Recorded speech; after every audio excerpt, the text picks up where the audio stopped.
ለምሳሌ አንድ የቤት አከራይ በንግድ ስፍራ ከተማ ውስጥ የሚገኘውን የግል ህንፃውን ለ20 የተለያዩ የንግድ ስራዎች እያንዳንዳቸውን ክፍሎች በወር 10 ሺህ ብር ቢያከራይና ለሁለት የተለያዩ ባንኮች ለእያንዳንዳቸው በወር 30 ሺህ ብር ቢያከራይ የዚህ አከራይ የዓመቱ የቤት ኪራይ ገቢ ግብር ስንት ይሆናል? የቤት ኪራይ ገቢ ግብር ለማስላት የሚከተሉትን ዋና ነጥቦችን ቀድመን እያነሳን ካልኩሌሽኑ ወደ ማስላት እንሄዳለን ማለት ነው።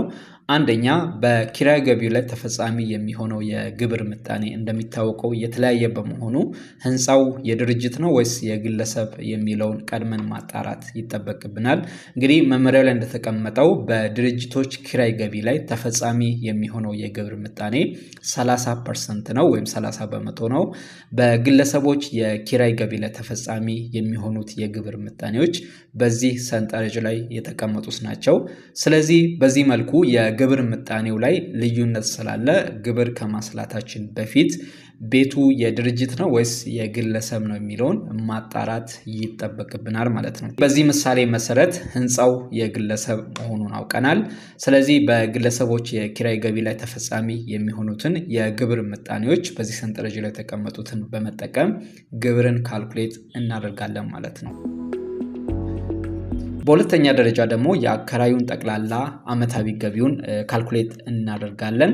ይህም ማለት አከራዩ ህንፃውን ለኪራይ አገልግሎት ዝግጁ አድርጎ ባከራያቸው ቤቶች ጠቅላላ በአመቱ የሚያገኘው የኪራይ ገቢ ማለት ነው። እንግዲህ መመሪያው ላይ በግልጽ እንደተቀመጠው ለኪራይ የተገነባው ህንፃ ለሌላ ዓላማ እስካልዋለ ድረስ ግብር ከፋዩ ህንፃውን ለኪራይ አገልግሎት ዝግጁ ያደረገ ከሆነ ህንፃው ባይከራይም ለኪራይ እንደዋለ ተቆጥሮ ከዚሁ ላይ እርጅና ቅናሹ እንደ ወጪ ተይዞ ቀሪው ገቢ ይሆንና የኪራይ ገቢ ግብር የሚሰላበት ይሆናል። በዚህ ምሳሌ መሰረት ሙሉ ህንፃው ላይ የሚገኙ ክፍሎች ተከራይቷል ብለን አስዩም እናደርግና ዓመታዊ ጠቅላላ ገቢውን ካልኩሌት እናደርጋለን። ግለሰቡ 20 ክፍሎችን እያንዳንዳቸውን በወር 10 ሺህ ብር አከራይቷል።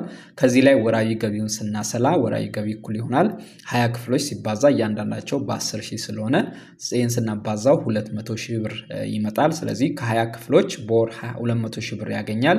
ይህን ወደ አመት ስናዞረው ዓመታዊ ገቢውን ስናሰላ እኩል ይሆናል ብለን በአመት 12 ወራት አሉ። ስለዚህ 12 ሲባዛ ወራዊ ገቢ ማለት ነው። 12 ሲባዛ በዚህ ኬዝ ወራዊ ገቢው 200 ሺህ ብር ነው። ስለዚህ ሁለቱን አንድ ላይ ስናባዛው 2.4 ሚሊዮን ብር ይመጣል ማለት ነው። ግለሰቡ ካከራያቸው 20 ክፍሎች በአመት 2.4 ሚሊዮን ብር ያገኛል ማለት ነው። በተጨማሪ ደግሞ ግለሰቡ 2 ክፍሎችን ለባንክ አከራይቷል እያንዳንዳቸውን በ30 ሺህ ብር። ይህንም ወራዊ ገቢ ካልኩሌት እናደርጋለን። ወራዊ ገቢ እኩል ይሆናል 2 ክፍሎች ሲባዛ እያንዳንዳቸው በ30 ሺህ ብር። ይህን ስናባዛው 60 ሺህ ብር ይሆናል። አመታዊ ገቢውን ስናሰላ ከዚህ ላይ 12 ሲባዛ 60 ሺህ ብር። ይህን ስናባዛ 720 ሺህ ብር ይመጣል ማለት ነው። ስለዚህ ጠቅላላ የግለሰቡ አመታዊ ገቢው 2.4 ሚሊዮን ብር ሲደመር 720 ሺህ ብር። ይህን አንድ ላይ ስንደምር 3 ሚሊዮን 120 ሺህ ብር ይሆናል ማለት ነው። ስለዚህ ግለሰቡ ከህንፃው የሚያገኘው አመታዊ ጠቅላላ ገቢው 3 ሚሊዮን 120 ሺህ ብር ይሆናል ማለት ነው። የግለሰቡ አመታዊ ጠቅላላ ገቢ በአዲሱ የገቢ ግብር አዋጅ መሰረት ከ2 ሚሊዮን ብር በላይ ስለሆነ የደረጃ ሀ ግብር ከፋይ መሆኑን በዚህ እናረጋግጣለን ማለት ነው። ስለዚህ ይህ አከራይ የግዴታ የሂሳብ መዝገብ ወይም ፋይናንሻል ስቴትመንት ማዘጋጀት ይጠበቅበታል። ይህን የሂሳብ መዝገብ የራሱ የሂሳብ ባለሙያ ካለው በእርሱ የሚሰራ ይሆናል። ከሌለው ደግሞ በህጋዊ የሂሳብ አዋቂዎች የሚሰራ ይሆናል ማለት ነው። በግብር ማሳወቂያ ወቅት ላይ የግድ ይህ መዝገብ ተይዞ መቅረብ ይኖርበታል ግዴታ ስለሆነ ማለት ነው። የሂሳብ መዝገቡ እንግዲህ የግለሰቡን አጠቃላይ ወጪና ገቢ ይዟል ከማስረጃዎች ጋር አንድ ላይ ተጠናክሮ ማለት ነው። ከዚሁ የሂሳብ መዝገብ ጋር በግብር ከፋዩ የተከፈሉ አስፈላጊ ወይም ኔሰሰሪ የሆኑ ተቀናሽ የሚደረጉ የተፈቀዱ ወጪዎች ከማስረጃ ጋር አንድ ላይ መቅረብ ይኖርባቸዋል ማለት ነው። ይሄን እንግዲህ ባለሙያ ቢያዘጋጅ ሪከመንድ ይደረጋል ማለት ነው። ለምሳሌ ግለሰቡ የሂሳብ መዝገብ ሰርቶ አቅርቧል ብለን እናስብና ያቀረበው የተፈቀዱ ወጪዎች የሚከተሉት ቢሆኑ ለምሳሌ ቤቱ ያረፈበት ለመሬት ኪራይ የወጣ ወጪ ተቀናሽ የሚደረገው 100,000 ብር ነው ብሎ ከማስረጃ ጋር ቢያቀርብ፣ ለጥገና ወጪ 300,000 ብር ቢያቀርብ፣ የእርጅና ቅናሽ 400,000 ብር ቢያቀርብ፣ ወለድና የመድን አርቦን 300,000 ብር ቢያቀርብ፣ ለከተማ አስተዳደሩ የከፈላቸው የተለያዩ ክፍያዎች 110,000 ብር ቢሆን እነዚህን ተቀናሽ የሚደረጉ የተፈቀዱ ወጪዎችን ከተለያዩ ማስረጃዎች ጋር አንድ ላይ ይዞ ቢያቀርብና እነዚህ ወጪዎች ከማስረጃ ጋር በቀርበው ተቀባይነትን ካገኙ ጠቅላላ ተቀናሹ ከዚህ ላይ ካልኩሌት የሚደረግ ይሆናል ማለት ነው። በአጭሩ ጠቅላላ ተቀናሹን ሙሉ ከማስረጃ የቀረቡትና ተቀባይነት ያገኙትን ሙሉ አንድ ላይ እንደምራለን ማለት ነው። በዚህ ኬዝ አሁን 100,000 ብር ሲደመር 300,000 ብር ሲደመር 400,000 ብር ሲደመር 300,000 ብር ሲደመር 110,000 ብር ይሆናል። አንድ ላይ 1,210,000 ብር ይሆናል ማለት ነው። ስለዚህ የአከራዩ ጠቅላላ ተቀናሽ በሂሳብ መዝገቡ የቀረበው 1,210,000 ብር ይሆናል ማለት ነው። ከዚህ በመቀጠል ግብር የሚከፈልበትን የኪራይ ገቢ በዚህ ቀመር ካልኩሌት እናደርጋለን።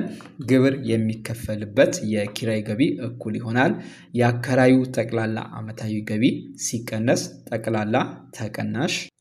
የአከራዩ ጠቅላላ ዓመታዊ ገቢ ቅድም ካልኩሌት እንዳደረግነው 3,120,000 ብር ነው። ስለዚህ እሱ ሲቀነስ ጠቅላላ ተቀናሹ ከላይ በሂሳብ መዝገቡ የቀረበው 1,210,000 ብር ነው። ይህን ስናቀናንስ 1,910,000 ብር ይመጣል ማለት ነው። ስለዚህ ከግለሰቡ ዓመታዊ ገቢ ላይ ግብር የሚሰላበት ወይም የሚከፈልበት የኪራይ ገቢ 1,910,000 ብር ይሆናል ማለት ነው። አሁን ግብር ለማስላት ይህን ሰንጠረዥ እንጠቀማለን። የግለሰቡ ዓመታዊ ግብር የሚከፈልበት የኪራይ ገቢው ከ168,000 ብር በላይ ስለሆነ ሰንጠረዡ ላይ እንደምትመለከቱት ማለት ነው የኪራይ ገቢ ግብር ምጣኔው 35% ነው። ተቀናሹ ደግሞ 24,600 ብር ነው ማለት ነው። ስለዚህ በዚህ ቀመር መሰረት ግብሩን ካልኩሌት እናደርጋለን። ግብር እኩል ይሆናል ግብር የሚከፈልበት ዓመታዊ የኪራይ ገቢ ሲባዛ የግብር ምጣኔ ሲቀነስ ተቀናሽ። በአጭሩ ግብር የሚከፈልበትን ዓመታዊ የኪራይ ገቢውን በየትኛው ሬንጅ ላይ እንደሚገኝ ቴብል ላይ እንመለከትና ከዛ በኋላ የግብር ምጣኔውንና ተቀናሹን ፒክ እናደርጋለን ማለት ነው። በዚህ ኬዝ አሁን ግብር የሚከፈልበት ዓመታዊ የኪራይ ገቢው 1,910,000 ብር ነው። ይሄ ደግሞ ከ168,000 ብር በላይ በመሆኑ በ35% ታክስ ሬት እናባዘዋለን። ከዛ በኋላ ሲቀነስ ብለን ተቀናሹን 24,600 ብር እናደርጋለን ማለት ነው። 1,910,000 ብር ሲባዛ 35% 668,500 ብር ይመጣል። ሲቀነስ 24,600 ብር ይህን ስናቀናንሰው 643,900 ብር ይሆናል ማለት ነው።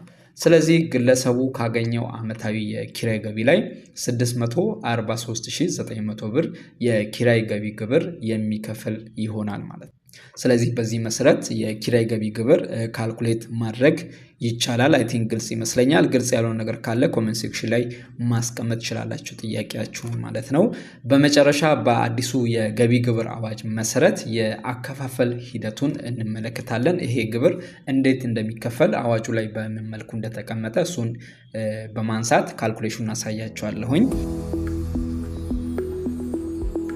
እንግዲህ በአዋጁ ላይ በግልጽ እንደተቀመጠው የደረጃ ሀ ግብር ከፋዮች ዓመታዊ ግብር የሚከፍሉት በሚከተለው አኳኋን ነው ይላል። ይሄ መመሪያ ላይ የተቀመጠው ሀ ከተያዘው የግብር ዓመት በፊት በነበረው የግብር ዓመት የከፈሉትን ግብር 25% ወይም 25 በመቶ የሂሳብ ሪፖርት ከሚያቀርቡበት ወር መጨረሻ ጀምሮ በሚቆጠር በየሶስት ወሩ በ5 የስራ ቀናት ውስጥ አስቀድመው የሚከፍሉ ይሆናል። የሂሳብ ሪፖርት በሚያቀርቡበት ወር መጨረሻ በሂሳብ ሪፖርቱ መሰረት ሊከፍሉት ከሚገባው ግብር ላይ በየሶስት ወሩ የከፈሉት ተቀንሶ ቀሪውን ይከፍላሉ ማለት ነው። በአጭሩ በመጀመሪያው በሶስቱ ዙሮች ከተያዘው ከግብር ዓመቱ በፊት የከፈሉት 25% እየተደረገ በየሶስት ወሩ የሚከፈል ይሆናል። በአራተኛ ዙር ላይ ደግሞ ግብር ማሳወቂያ ወቅት ላይ አራተኛ ዙር ላይ በሶስቱ ዙር የከፈሉት ቶታል አንድ ላይ ይደመርና ተቀናሽ ይደረጋል ማለት ነው። በዚህ መሰረት ለምሳሌ ግብር ከፋዩ በ2017 ዓመተ ምህረት የከፈለው ግብር 600 ሺህ ብር ቢሆን በእኛ ኬዝ መሰረት ማለት ነው 600 ሺህ ብር ቢሆን የሂሳብ ሪፖርት ከሚያቀርቡበት ወር መጨረሻ ጀምሮ በሚቆጠር በየ3 ወሩ ከተያዘው የግብር ዓመት በፊት በነበረው በዚህ ምሳሌ በ2017 ዓመተ ምህረት የከፈሉትን ግብር በ3 ዙር እንደሚከተለው ይከፍላሉ 25%ን ማለት ነው።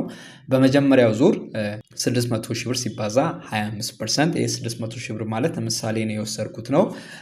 ግለሰቡ በ2017 ዓመተ ምህረት የከፈለው ግብር ነው ብዬ አስዩም አድርጌ ነው። ስለዚህ 600 ሺህ ብር ሲባዛ 25% 150 ሺህ ብር ይሆናል። በመጀመሪያው 3 ወር አንደኛ ዙር ላይ 150 ሺህ ብር ይከፍላል።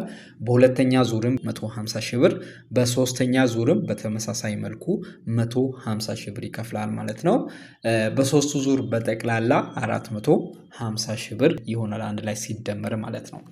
በአራተኛ ዙር ላይ ደግሞ በሂሳብ ሪፖርቱ መሰረት ሊከፍሉ ከሚገባው ግብር በዚህ ምሳሌ መሰረት በመጀመሪያ ያሰላነው 643900 ብር ላይ በየ3 ወሩ የከፈሉት ተቀንሶ ቀሪውን የሚከፍሉ ይሆናል ማለት ነው። ስለዚህ በአራተኛ ዙር ሊከፍሉት የሚገባው ግብር ሲቀነስ በ3 ዙር የከፈሉት ይሆናል ማለት ነው። ሊከፍሉት የሚገባው ግብር 643900 ብር ነው።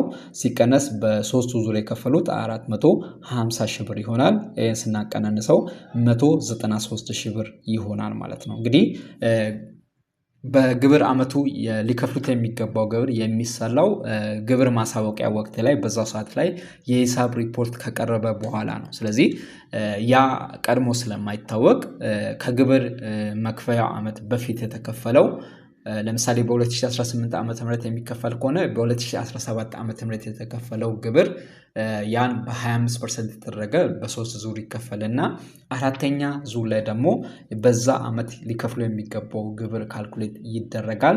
ስለዚህ ካልኩሌት ከተደረገ በኋላ በ3 ዙሮች ማለትም በ9 ወር የከፈሉት ቶታሉ ተደምሮ ከዚህ ላይ ይቀነስና ቀሪውን የሚከፍሉ ይሆናል ማለት ነው። ለምሳሌ በዚህ ኬዝ በአራተኛ ዙር ላይ 193 ሺህ ብር ግብር ከፋዩ ይከፍልና በድምሩ የዓመቱን 643900 ብር በ4 ዙር በየ3 ወሩ ከፍሎ ይጨርሳል ማለት ነው። ስለዚህ በዚህ መልኩ ያከፋፈል ሂደቱ ይሆናል።